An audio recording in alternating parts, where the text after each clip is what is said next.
I'm sure you'll enjoy hearing from their work. Our moderators for the session today will be the contest judges. And I just wanted to give a word of appreciation for their hard work. They read between the Emerging Writers Contest and the Student Writing Contest. They read literally hundreds of entries, contest entries. And they've done an excellent job for us, and we appreciate that. Ray Marsochi and Mindy Wilson.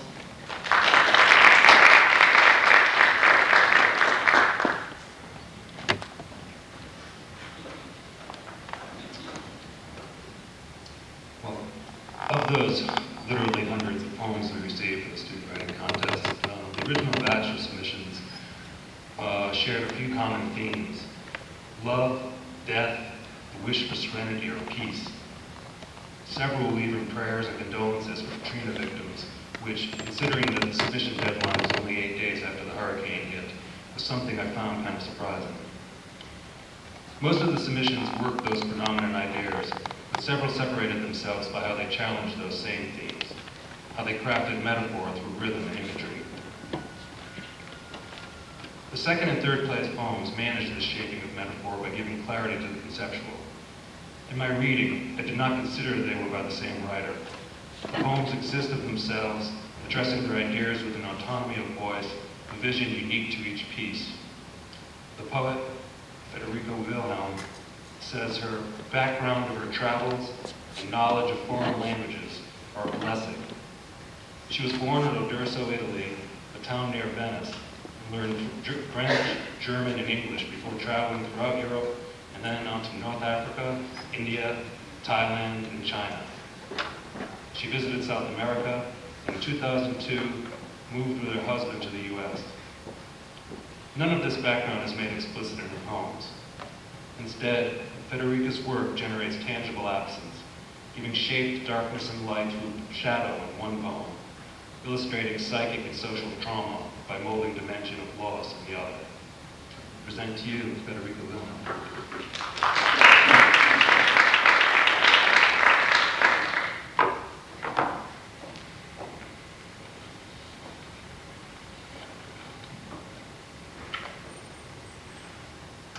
Whitewashing.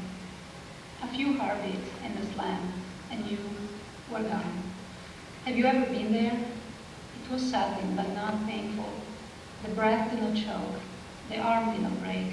Nor did the air press my chest. Nothing like that. No symptoms, but a race of hearts inside my chest, where only one can be. I felt overcrowded, and when I pressed my fingers to my throat and heard only one heart beating, I was relieved. They told me life was there, 2 heartbeats inside me, one in my breast, the other in my stomach. But I didn't know then, when the heart beats and the blood flows, you are alive, enough to feel ashamed, to be relieved. Please, at least understand, a few heartbeats don't make something real or alive. They're hardly enough to make you wonder. And I wondered about you when the blood flooded out of my body and I saw life coming out of me. I looked for you.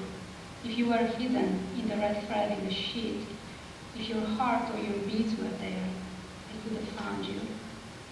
I used to think I could have buried you underneath the rose on the patio, my blood and your heart, and feel forever ashamed, looking at the roses blooming in the spring, for having told you it is not the time for us. Is it why you went with the flow without even saying goodbye? You slammed the door and had forsaken me behind, and I didn't even see your face.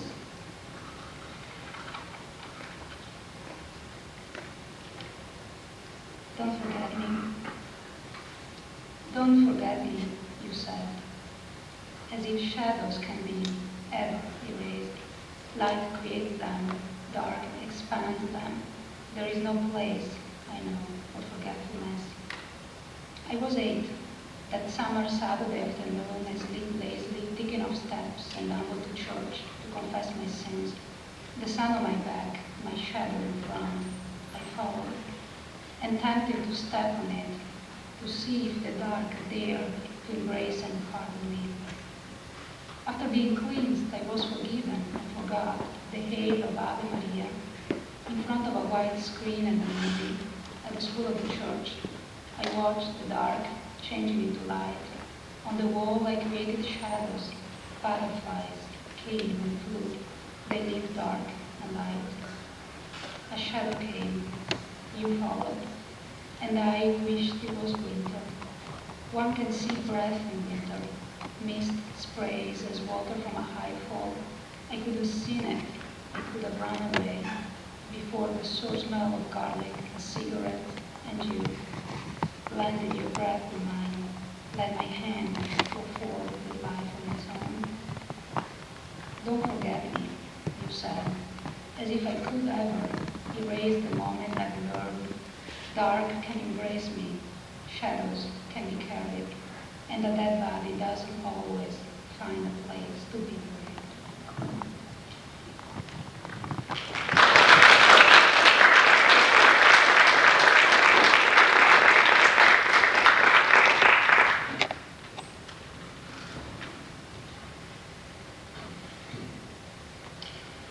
In her winning poem, Emily Thompson realizes metaphor by focusing on image and detail. She uses many of the same concepts as the original batch of submissions did, but rather than forcing the reader to infer meaning of the abstract, Emily works a sensual appeal through her details, letting the sensual create depth and dimension. She turns the poem's focus out, so that when the piece arrives at its death, the reader cannot help but believe in the simplicity of abandoning or relinquishing itself to breath. Emily Thompson is a graduate of Lafayette High School in Tennessee, where she served as editor of the school newspaper and co-editor of 2 literary magazines. Her work has appeared in journals out of Andrews College and Dalton State, and she is currently a sophomore at Berry. I present to you Emily Thompson.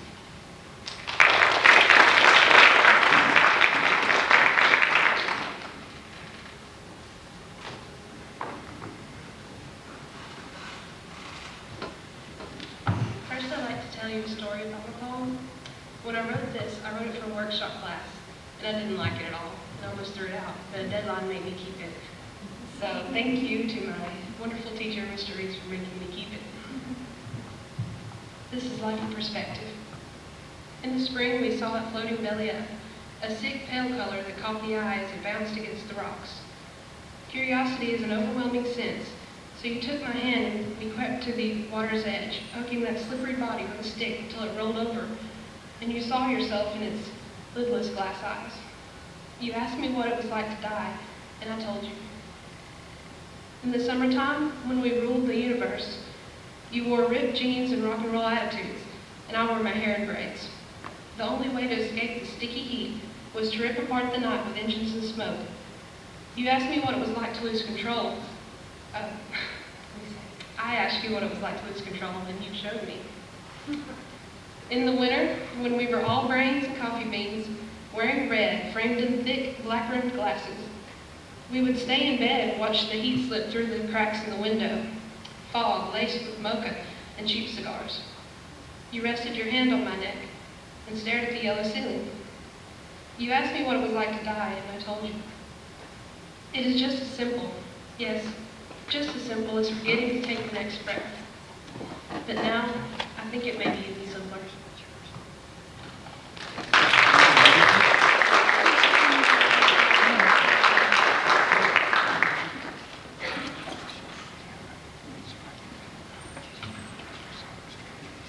I want to thank the executive committee of the Southern Women Writers Conference for giving me the opportunity to read several hundred manuscripts over the course of a few weeks. Really, it was a pleasure, and I really enjoyed getting a taste of the student work. There was something to like in each of the manuscripts. And I want to say something to those of you who did not win. If you love writing, keep doing it, and keep reading, and then read some more. Awards and publications are wonderful confirmations of our efforts, but they aren't, or they shouldn't be, why we write. We write because we have to, because it's the best way, maybe our only way, to know the world and ourselves in it. That's it. And every once in a while, maybe every Third place, 10 minutes, you'll just peek in. winner of the third place proposed was Hometown Faces by Robin Roper.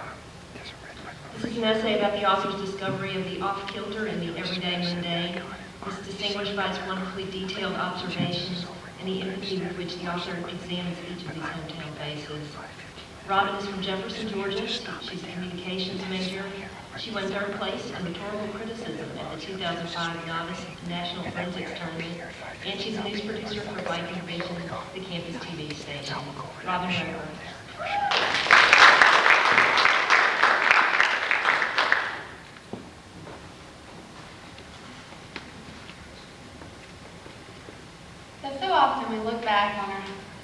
So often people look back on their high school years and realize how naive and provincial they were at the time.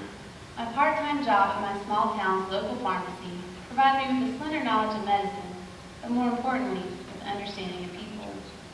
It was truly an eye-opening experience concerning the diversity of a town I'd always viewed as boring and monotonous. Being exposed to the same people for most of my life, I never knew anyone who lived in Jefferson, Georgia, population 3,000, much different from myself. In my high school class of 70 students, I knew the same people since preschool. Then I started work, and the image I had formed of a stereotypical Jeffersonian disintegrated. And I discovered that although one may meet colorful characters anywhere, some of the most interesting may be found in one's own hometown. The first customer to walk into the pharmacy each morning was the Colonel. Only after working there for a year and a half did I hear anyone call him anything other than simply Colonel. Colonel came in at 8:29 a.m. each day with the local and Atlanta newspapers in hand, drank a cup of black coffee, and smoked a Camel.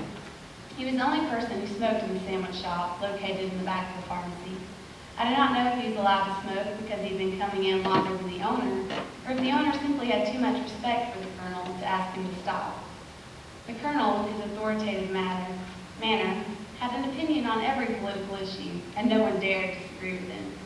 I myself, for that matter, had never said anything to him other than, "Yes, sir," until he discovered I was planning to attend Berry College. Colonel attended Berry back when we had to work hard to go to school there. He started drilling me with Berry trivia, making sure I knew the motto, alma mater, and the basic history of the school. He occasionally told me what I think were jokes, but I never knew if he was saying something I should laugh at or take seriously. In those instances, I usually opted for the smile and brief exhalation through the nose, which could pass for a laugh, an agreement, or just a breath. Often I heard him tell the same story to different people using variations to suit his audience. Each time, however, he would tell it in a way that captivated and fascinated his listeners, myself included. Somewhat older than the Colonel, Mr. Bob House, in his 80s, was one of the most inspiring customers at the pharmacy. Once every 2 or 3 weeks, the bell on the door would quietly shake as Mr. House slowly appeared into the pharmacy. Hunched over his cane, he gradually made his way down the aisle to the register. After giving me the large prescription bottle collection for both him and his wife, he folded his cane out into a small stool and waited patiently. On occasions, when both he and his wife came in together, I witnessed his tender love and kindness for her. With his arms shaking, he would hold open the door for her as they softly talked and laughed between themselves. Although in no better shape than his wife, he always came in for her medicine without a complaint. Though so many customers complained about their health when greeted with the typical, "How are you doing today?" question, this elderly man never mumbled a word about his own health. After he struggled to write out his check for his medicine, he would turn to go back out the front door, and each time would say, "Ta-ta, see you in the funny papers." Though I had no idea what this goodbye meant, it made me smile every time. I only hope that when I'm his age, I too will have someone who loves and cares for me as he did his wife. Another customer's intriguing appearance grabbed my attention the first time I saw her.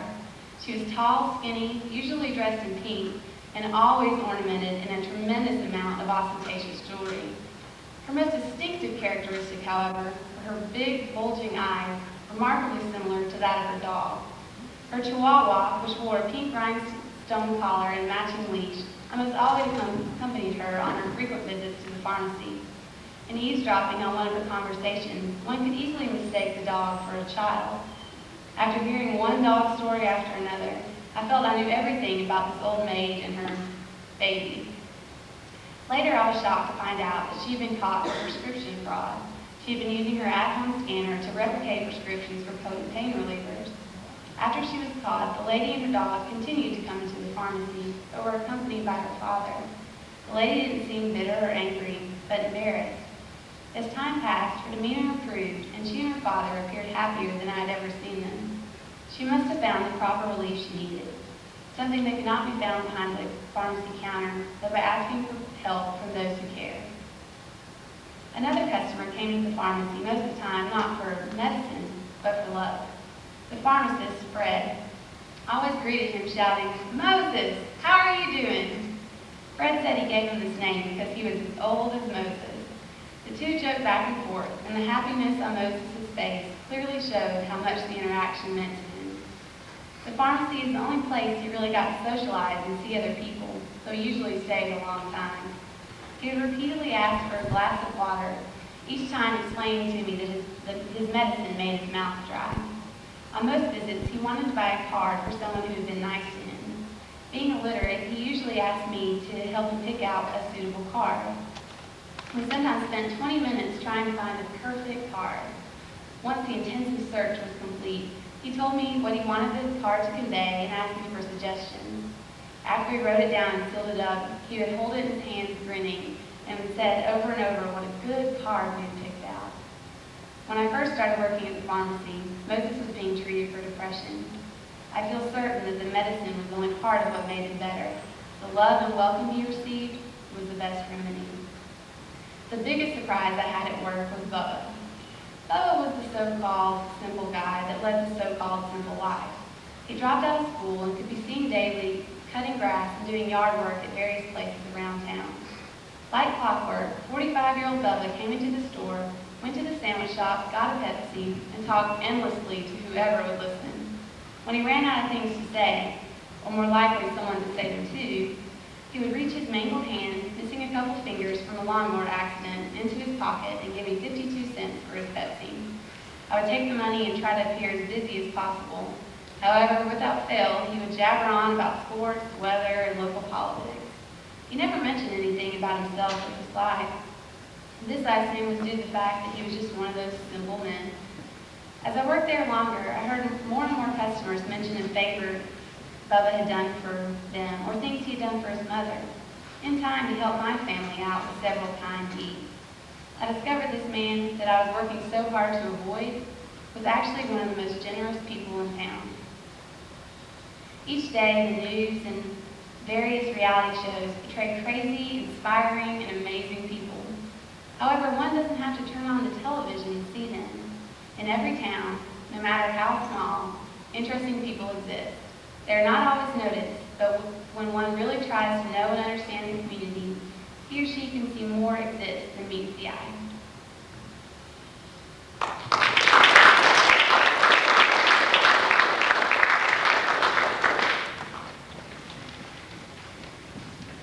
The second place winner in the quiz contest is Hannah Carswell. Her essay is entitled Stars and Fireflies. This essay really stood out for its wonderful lyrical and elegiac qualities. It's a piece about loss that, through the author's use of detail and repetition of imagery, recaptures what's gone. Hannah is from Eatonton, Georgia. She's a psychology major. She's had work published in Transcending Silence, Women's Voices, Feminist Visions, which is a women's studies anthology, and this is her first writing award. Hannah Carswell.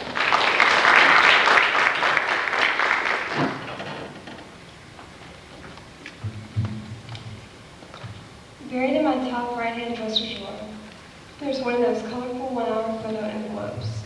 I toss it there in an attempt to forget the emptiness hidden in the landscapes and the pictures. I make an annual pilgrimage to the mountains of North Carolina. After hours and hours of blacktop, I never find the place I'm looking for. The last time I was there, I took a roll of film of a ramshackle house, a little creek, and an overgrown garden. These places that were once so loud now echo with emptiness and seem eerie in silence. My great-granny's little house was the hub of the lives of my paternal relatives. Every trip there bequeathed me some previously unknown cousin. Even now I can remember the sparkle of magic that lived there. My great-aunt made biscuits from scratch and taught me how to fashion my hair into a bun. My great-uncles and cousins played banjos in the back porch. My favorite cousin and I chased fireflies around the countryside to the music of cows lowing. The neighbors hung brightly colored laundry out to dry beside their pasture and grazing horses.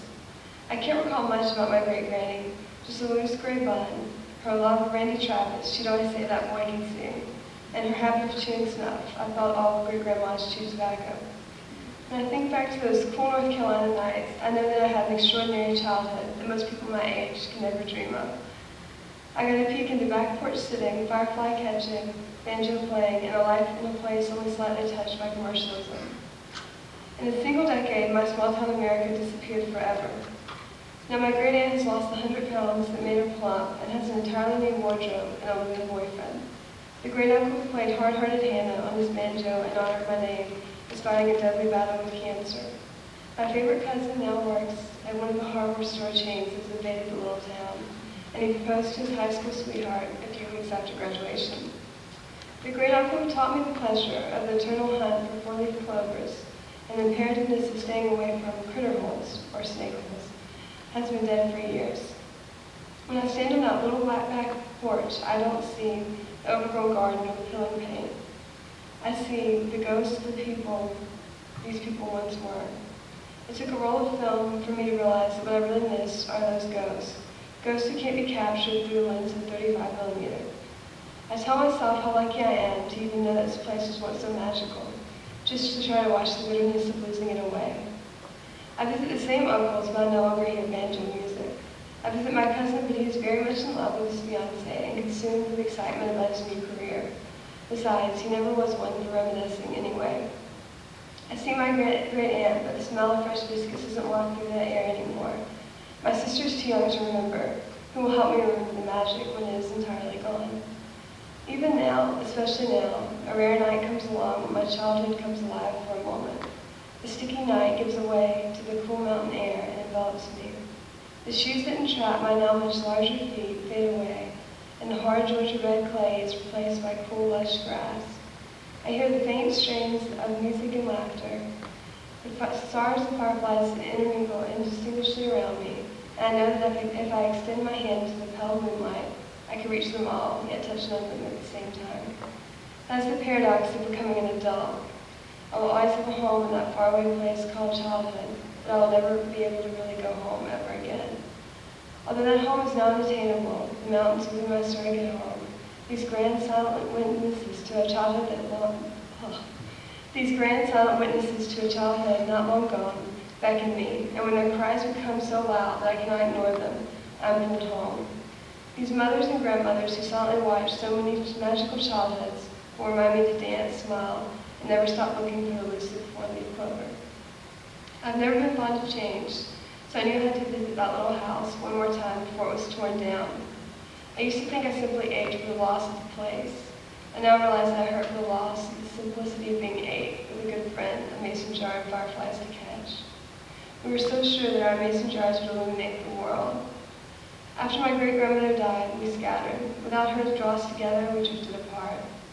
I'll never forget the sound of laughter and banjos, the feel of cool creek water on my feet, the creak of the floorboards in that little house. But the camera cannot remember those things for me. Whether or not that house is standing will not affect my memories because it's not the same place.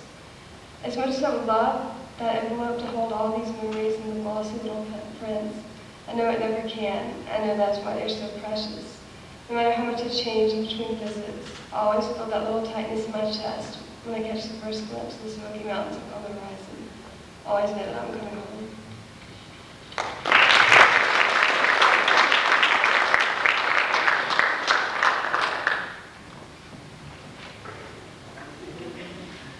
First place goes to Paula Rollins for My Big Mouth. This has one of the most important qualities a first-person essay needs to be a successful piece of writing: a distinctive, genuine voice that immediately connects with the reader. The voice is bold, funny, personal, confessional, and the writer's project here is what every writer's project should be: to look honestly at her subject, in this case herself, ask the uncomfortable questions, and ultimately unmask whatever truths there are to be found. Paula is from Macon, but she grew up in Charlotte, North Carolina. She's an English major with a literature concentration. She works in the Writing Center, and she's a member of the Berry Forensics team. Paula Rollins.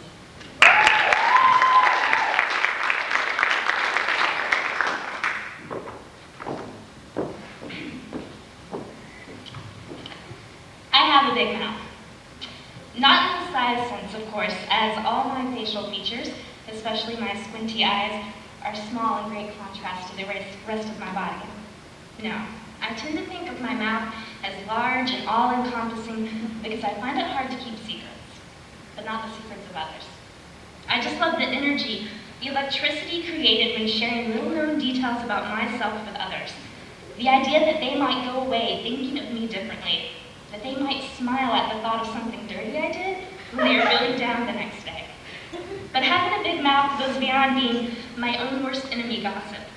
Having a big mouth is a description of myself that allows me to imagine my thin pink lips wide and ready to swallow whatever awaits them, from foods to mixed drinks to sexual intimacy. Mouth always open, ready to let out the laugh that I love for people to recognize me by, ready to let out any secret I can find inside in an effort to feel closer to someone. My inability to keep a secret, and my knowledge that most of my friends do love to gossip, because what self-respecting girl doesn't, is perhaps why I was so surprised when I learned that my group of close friends had been able to keep a secret from me for almost a month. I have always prided myself on being able to find clues that would keep me from being surprised, whether these clues be blatantly physical items, such as receipts or checklists, or subtle body language, such as knowing smiles and overly anxious eyes. So last year, in the time leading up to my 20th birthday party, the last thing on my mind was a surprise of any sort. Early on, in the beginning of the semester, Lauren, blonde, overall clad, very much a small mouth compared to me, told me she was going to throw a party for my birthday at her boyfriend's house. She and 9 of my best friends would grill out, play drinking games, and overall enjoy a night away from Barry in honor of my September 12th birthday. At least this is all I was told, and I went along with it, raising my eyebrow only slightly when I thought it was a little pricey when I heard how much money Lauren was asking each girl to donate for food and drinks. For weeks, we looked forward to that Friday, and when it arrived, it was not only time for the party, but also for payday. 2 of my best friends, Lindsay and Elise, went along with me to cash our paychecks at the cashier's office. While in line, Lindsay informed me that I should ask for about 10 $1 bills so that we could play the dollar bill game that night. Oh, that sounds like fun. How do you play? I asked. She shrugged her shoulders, looking for an answer she couldn't find until she was able to improvise. We'll tell you tonight, but it's really fun. I think you're gonna like it. Lindsay smiled at Elise, who nodded her red head in agreement. Yeah, you will. After obtaining my cash, I held up my dollar bills for all to see, and Keisha, a friend of ours who happened to be there as well, teased me. Paula, are you a stripper? My giggle built into an uproarious laughter upon hearing Keisha's accusation. And at the time, I suppose I was too caught up in letting the laugh out of my wide mouth to think anything of the half-confused, half-laughing glance that passed between Elise and Lindsay. For a moment that night, as I rode in the passenger seat of Melissa's car on the way to the party site in Canton, I realized that the enthusiasm in the car seemed to have reached an unnatural pitch. Melissa's cheeks, which are always slightly pink, were flushed even more so, and her smile stretched up to her eyes in a way I had only ever seen when she was at a concert. I should have recognized that we were here not merely on the way to a party to mark the end of playing out the trite teen years, but on the way to a show to mark the beginning of carving out an adult role. After an hour or so of the car ride full of blaring music and building excitement, almost the entire cast of my 20th birthday party was assembled in the driveway where Lauren was grilling out. I would never admit to my mother that the burgers Lauren grilled that night were the best I can recall tasting. I can still remember the way the cheese was the perfect, not so exactly melted texture between soft bun and juicy meat, a compliment to both mayonnaise and pickle. My big mouth took in 2 cheeseburgers, accompanying a hot dog and chips before downing 2 many vodka-iced Gatorades and beers during those mysterious drinking games in which you are never quite sure if you are winning or losing until you're puking. Later in the night, at Lauren's suggestion, I went into the backyard to get some air along with most of the other girls. When are we playing the dollar bill game? When do I get presents? I had been wondering the present question all night long, but only recently stopped caring about how greedy the question sounded. We're gonna get ready for that right now, Lauren answered, and shut the door behind me as I stood on the small concrete square in the backyard. After a few minutes of standing in the nice dark air, laughing and enjoying cool wind against our hot cheeks, Lauren asked us all to come back in and head up towards the upstairs rec room. The house was brand new, and the room should have been nothing but a white canvas background for a game of the mysterious dollar bill game.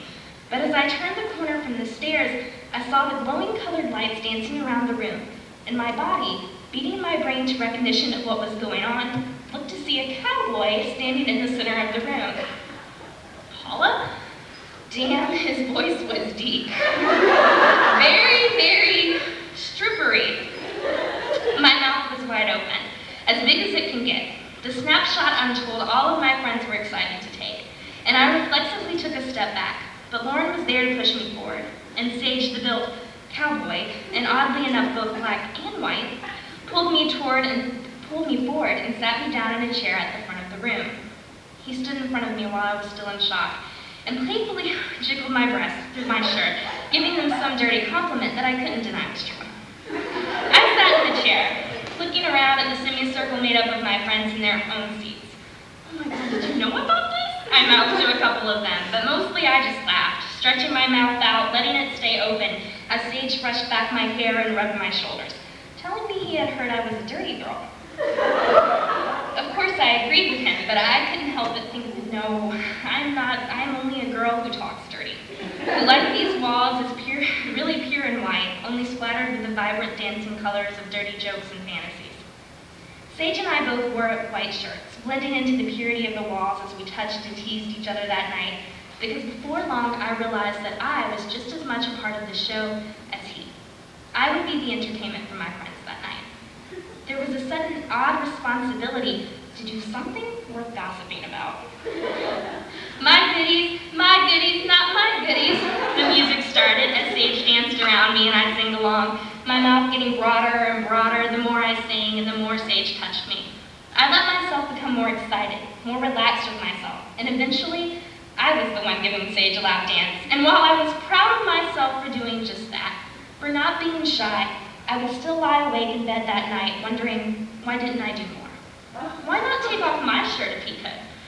Why let being the big girl with the little mouth keep me from being the nasty dancer, dancing for money, that I felt free to sing about, loud enough for the neighbors to hear? Why try to make my small mouth into a big one, through big talk and huge laughs, all while trying to hide a truly big body? Every time Sage danced back towards me, he teased me about the way I spread my legs wide when he approached. I was ready, I thought that night. I was ready to quit being ashamed of the fact that I was a fat girl who wanted sex, who wanted more to do with her little big mouth than eat and drink and laugh. When Sage guided my hand down his pants, I only went as far down as he pushed. But when he had me on my knees, retrieving dollar bills from his ridiculously white thong, it was all I could do to not wish I was doing more than playing the game. Within a month of my birthday, I spent the night with a guy I would never talk to again. My big mouth had finally received something it wanted. I was no longer just a little mouth trying to be big to fit in with the rest of my body. Still, I couldn't help but to share the story with my friends and let out a huge laugh from the ever-increasing space between my small lips.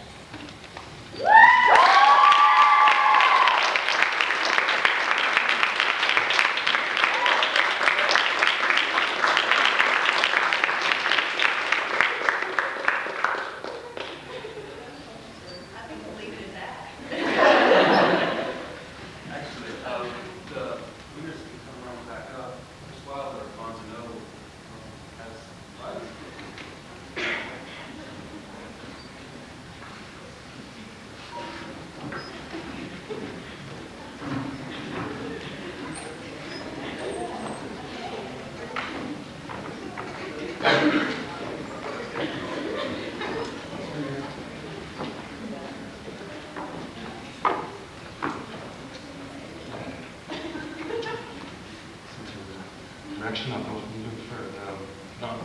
Rose Riders first. Third place was Robin Roper, her hometown.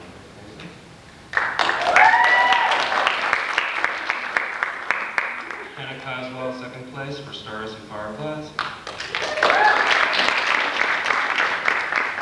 Paula Rollins, winner with My Big.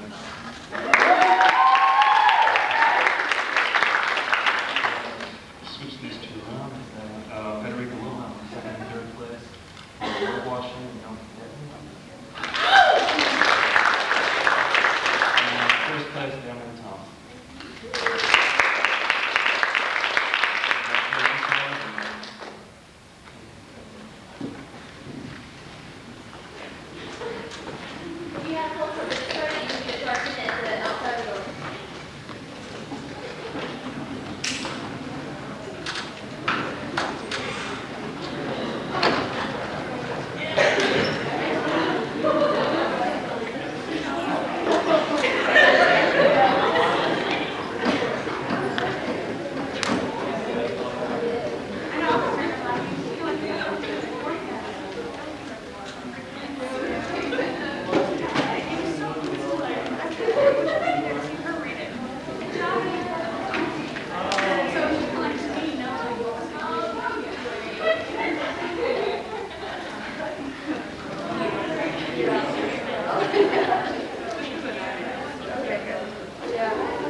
All it is